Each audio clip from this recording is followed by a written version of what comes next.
Hello, my name is Celeste from Black Metal Artists, and today here I'm with the person behind the project Ianus. So now to get started, talking about your one album, what inspired you to create Forgotten Spirit, and how did the concept behind the album take shape? First of all, hello and hello to the dear viewers. So, coming to your question, what was the inspiration behind that?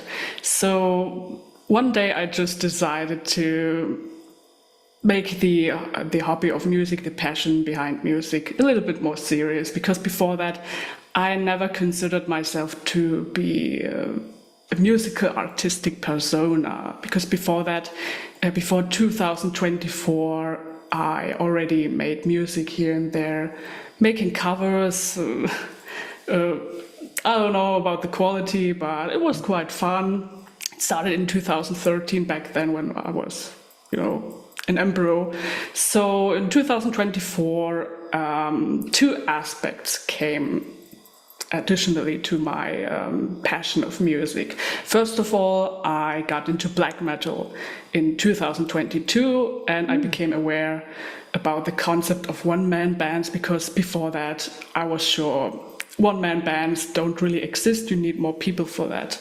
So another aspect was in late 2022 I started teaching myself the drums, and you know you need some time to get on a specific level so it can be presented in musical tracks, and also teaching myself the electric bass. And before that I was already able to play the guitar and synthesizer and so on, so the package was finally complete to work on original compositions. So in the very beginning of Ianus or whatever, I made a bunch of covers, a handful, and just to getting warm with recording the instruments. Of course, mixing because I'm also mixing everything as well and mastering, which is not as pleasant as composing or writing the lyrics, but it is what it is. So yeah, it was pretty difficult to actually find a band name. So because you cannot really change it after a couple of months, like, oh, today I'm gonna name myself this and that, and 3 months later, oh, I've changed my mind. So it was pretty difficult, but my intuition said I'm pretty much into the topic of Saturn. But at the same time, Saturn would have been too much on the nose, to be honest. And there were so many bands which already, had names related to that because I was doing my research on metal archives and looking for names which were not already taken. So it is of course bizarre that now Ianus has a page on metal archives. Good to know. So yeah, I did not call myself Janus because the god is actually called Janus with a J in the beginning. So, because I don't know, it was already taken, of course, but I thought it was interesting to put an I instead of a J, and as some kind of appropriation to take something and put it a little bit more in the own context, because I also do visual art. I'm not limited to the musical, sonic aspects of my project. So, yeah, after a while, in the course of the year 2024, the album came to be. In total, 8 original songs and 1 cover. And then came the next step. I've held it back for quite some time. And this year, I've made 2 goals. The first goal was to finally release it, the first album, in early 2026. And the second album, which is already in the works, for late 2026. So that's what I had in mind. So people are finally able to take a listen into my stuff. Awesome. Well, thank you so much for the background and stuff like that, because I was curious about your name. Um, Now, your album combines like a mixture of like black and a little bit of gothic metal. How do you balance between these two styles in your songwriting, if at all? Oh, that is a very cool question. So, the thing is, I never intended to become, this typical black metal. I think there are so many. I'm not even trying to shade on someone. Hmm. So there are so many people who sound like a Dark Throne clone or like Satanic War Master, and it becomes a little bit boring, to be honest. And I never had the goal to become pure black metal. Just using the influences, the other genres I also like. I'm heavily inspired by black metal. It was the starting point where I was finally motivated and inspired enough to start something by my own. But as well as Gothic metal, before black metal, I already knew Gothic metal like Tiamat, Lacrimosa, which is a Swiss band, and what else? Crematory, and of course, my guitar playing is inspired by progressive rock from the 70s, especially Pink Floyd, Mm. David Gilmour, for instance, and before black metal, my vocals were heavily inspired by, for example, Judas Priest, Deep Purple, and these are the things which were always there, were already there. Because before Ianus, I already made own music, and I think these are the mortal remains, you might call it, and the black metal aspect just came additionally. Bands which inspired me, of course, like everybody else. Burzum was a great influence of mine. There's a song called Ode to Darkness, and darkness is black speech for Burzum, so that was a kind of Easter egg song. And I was heavily inspired also by Isengard, the other project by Fenris. And I have to admit, I like Isengard more than Dark Throne. So I always liked also when it comes to Isengard the various influences. There's doom metal, death metal, black metal as well, folk metal. What else? A little bit of ambient. There are even ambient tracks. So it wasn't also just limited to one direction, you might say.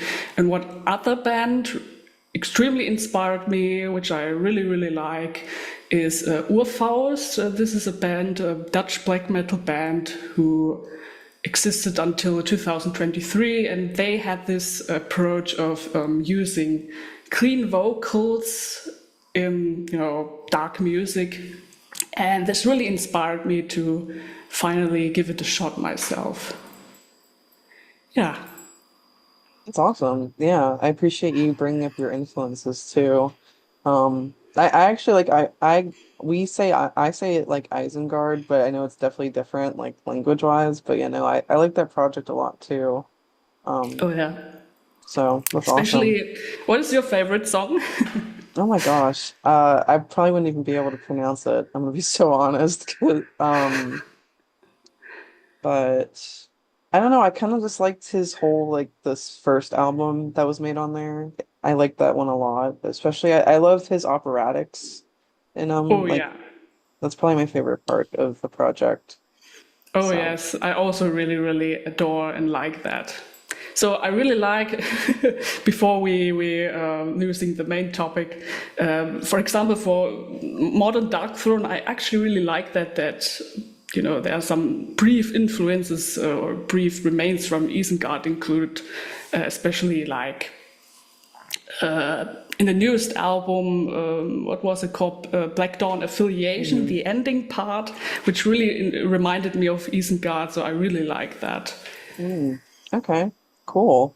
Now your one track, which I'm sorry, I'm just it's just gonna be hard for me to pronounce it just because I don't speak the language. But definitely some of your tracks have like a evocative title to it. What are some of the stories or meanings behind some of these tracks? Mm.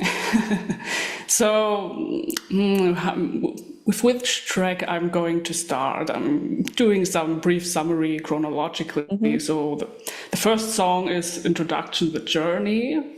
So, it was a composition I already had in mind in 2016, and I was finally able to give it a a fitting shell or a musical representation. So it's an instrumental. It's about the spirit leaving the body and entering the spirit world and, the journey.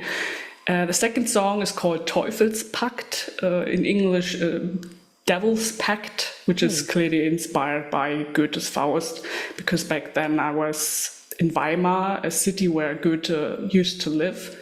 And I've visited the good old fella. To be more precise, I visited his coffin. So it was pretty inspiring. And it's about, the pact and saying no to senseless existence, like meaningless existence. The third track is the title track, Forgotten Spirit. The feeling of isolation, being cursed for all time, the typical stuff. The fourth song is called Salvation. It's like the protagonist is considering, ending one's own life, but realizes that the salvation, what the person hoped for, is not coming, because is there actually any way to achieve salvation or something like that. So this was track number 4, Salvation About. The fifth track is Gottes Wort in mein Ohr, God's Word in my ear. It's like a pun. There is a German saying called Dein Wort in Gottes Ohr, your word in God's ear. It's like when someone says something and the other person responds, now we'll see if you will keep that promise, or something like that. And I liked to give it a little spin here and there. It's also quite brave and maybe a little bit blasphemous, because God's word in my ear or whatever. But it's also a metaphor, for example, against delusion, especially when it comes to religious fanatism, extreme religious, groups, for example, especially also political groups which only know their own truth, but don't exactly accept other points of views, and the other person is automatically the death enemy, and that the actual truth might be hidden, or might be an option you would never consider beforehand. And this is what track number 5, God's Word in My Ear, is about. So track number 6, as I've already said, Ode to Darkness, Ode to Burzum, is like a little wink towards the music. Then track number 5, number 7, is Memento Mori, which was inspired by the point of time where I've lost an important person, and it was the first time I was really confronted with death, and it really made me contemplate, made me really think about the own mortality, and the how you compare how a person simply is while being alive, and how it all changes after death, of course. So it's also very melancholic, a little bit hopeful. So the refrain is something like, spread your wings, fly on and on without any limit, to just translate it briefly. So yeah, it's a melancholic ballad, you may call it. And the 8th track is very interesting. So it actually planned it to be an outro, like an ambient outro. And I've used a sample in the beginning, which is a satellite recording of the planet Saturn. So this the satellite traveled between 1997 and 2017 around the atmosphere of the planet Saturn and recorded magnetic waves. And these magnetic waves were converted to sound waves. And the first time I've stumbled across this sound bite or whatever, I was not only disturbed, but also very fascinated. It really sounded in my ears like a place where thousands of souls are going to suffer for all eternity. And I thought, you know what, I'm going to include that because NASA recordings are public domain. I can totally use and sample that, and I'm going to include that. So I originally thought, yeah, this is more than enough, a little bit of synths here and there. And I thought, what if I make a duet with our good friend Saturn? And so this turned out to be a duet in the first half of the song. And then, some rhythm changes and invoke the spirit of Saturn whatsoever. So this is that song, Lord of Time. And actually there's a 9th track, which I didn't include on Bandcamp because I'm not quite sure because of copyright and, So it was a cover of a band I've mentioned earlier, Faust, this song called, the title is in German, but to translate it, it's called Nine, the Hermit. And so I've covered the song, test my limits, and there were absolutely some limits, especially in terms of singing. So it was fascinating, was interesting to, cover the song in my way. But I have to say, the album is nonetheless good or stable enough with or without the cover. So, okay, that's for the songs on the album. Yeah. Yeah, that's really interesting. I like the breakdown that you gave for each of them. And the eighth song, technically your last one, that was really interesting to hear about the part about the soundbite from the Saturn satellite. Now I guess with that in mind, with some of these songs, what themes do you feel like you're exploring lyrically? Because I feel like I'm getting a picture, but I guess just to get an idea of like the mixture of what you're using. I think these themes are primarily existential, I would say. So, for example, it's often about, alienation, self-isolation, melancholy, depressive themes, but also trying to find a sense, a meaning in all of this. For example, in Teufelspakt, Devil's Pact, that it's basically it's taken from Faust. So you're looking for a sense. You have the feeling that you have wasted your life, and there might be some opportunity to gain it all back and relive the years in the proper way, where you feel content enough that you've done something right in your life. So I could probably put it that way. Hmm. So then, of course, like in Memento Mori, the theme of death, the own mortality. Yeah, I would say these are most definitely the topics in that album. Awesome. Now I guess just one more question regarding the album itself. With the title track, Forgotten Spirit, it's about 9 minutes long. Why did you choose to make that an extensive and central piece of the album? I think because it was a very intuitive choice. Forgotten Spirit is also as well a composition I originally did in 2016, and I've changed it.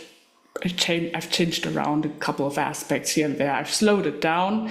It was originally a little bit faster, and I've tuned it down a half step and changed the song text and so on and so forth.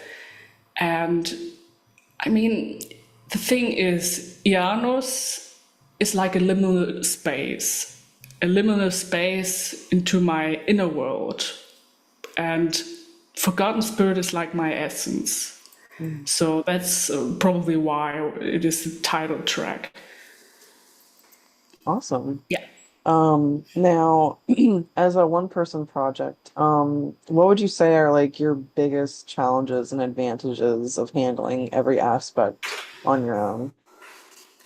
Oh, so first of all, it's very beneficial because you have the artistic choices. You can choose in which direction it goes. For example, for future releases, future albums, if I feel like I want to make an ambient album or want to make or add more ambient aspects, then I'm going to do that. And nobody's gonna stop me, Mhm. except maybe myself when I have some bad days.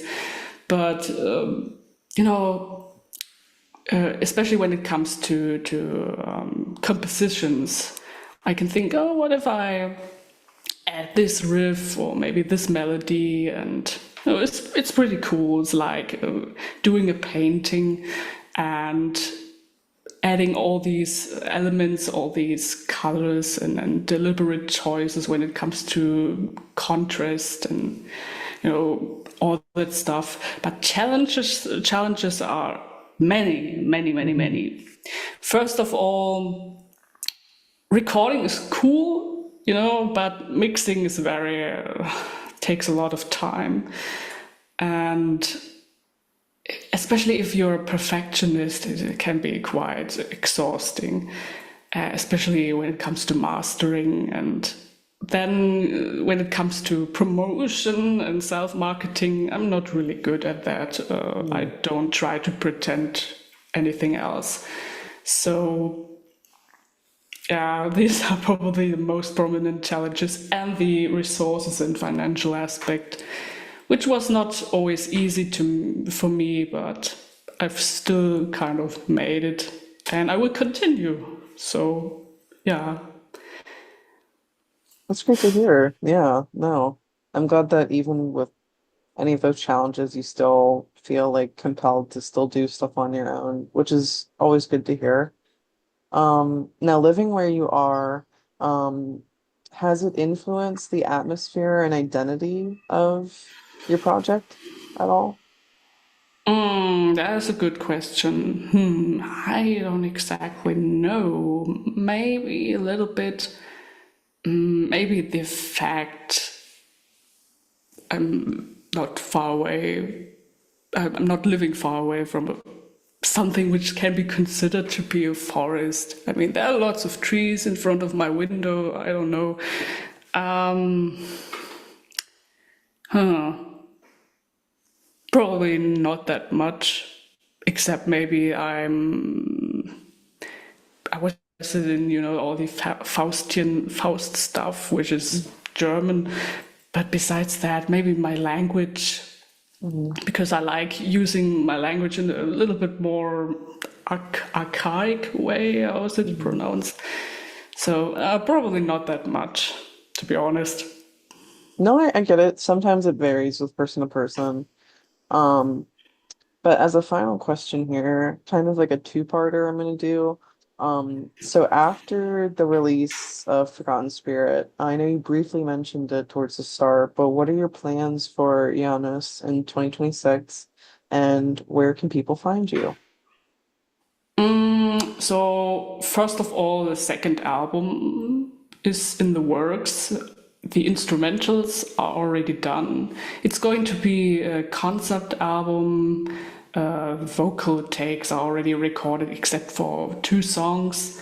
And then the mixing will start again and the mastering, and covers also already done. I can maybe show it to you because I don't only make music, I also make art. So this is going to be the cover, a Wow. self-portrait.